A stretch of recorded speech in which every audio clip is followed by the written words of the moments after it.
How you going today, guys? My name is Kilk, and today I just wanted to give you a quick video showcasing the differences in pick rates between Champions 2022 and the Challengers NA Split 1 Open Qualifiers up to about the round of 16 from patches 5.04 to 5.12. Now obviously the elephant in the room is the fall off of Chamber, going from about 67% to now less than 3%. He's barely seeing any play now that his trademark is no longer global. His tour de force doesn't have a busted fire rate. But the coup de grace that really put Chamber in the bin was the changes to his teleport.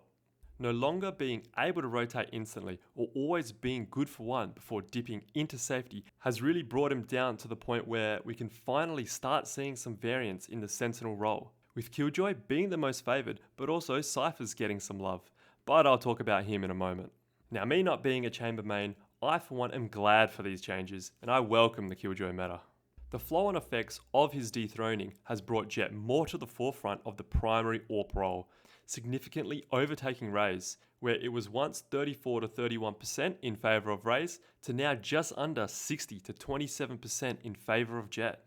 With the reduction of Raze and Fade getting hit by the nerf bat, though not a major change, both have seen a reduction in pick rate, especially on Haven, where now Breach and Jet is more favoured. Because teams are favouring running the one duelist and double initiator comp, and if your duelist is also your AWP role, there just isn't enough space for Raze, which also means no Fade Raze combos. Not only that, but Breach is able to fault line, for example, down A to post your Jet up long with an AWP, which he is then free to rotate should she see no aggression.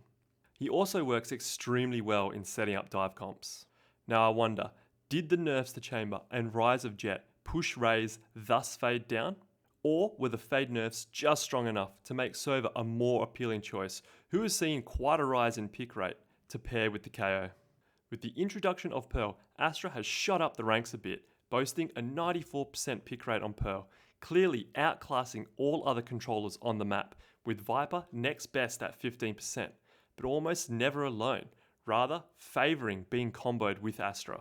Otherwise, our spooky Ghost Boy takes top spot overall with the nerfs to the Viper's Pit, reducing her pick rate on both Bind and Fracture, but is relatively untouched on Breeze and Icebox, for obvious reasons. Finally, we come to the Sentinel role, with buffs to both Cypher and Killjoy and nerfs to Chamber. Cypher went from being almost never picked to now being second only to Killjoy, thriving on maps such as Breeze and Bind, which, interestingly enough, both are being removed for Split and Lotus in the newest patch. Now, prehistorically, Cypher did see a lot of play on Split, so we should still see him around. And maybe he'll be really good on Lotus. Dunno, only time will tell. Alright guys, that's all I have for you today. If you enjoyed this video, please give it a like, and if you'd like to see more esports content like this, please consider subscribing. It would mean the world to me. Until next time, see ya!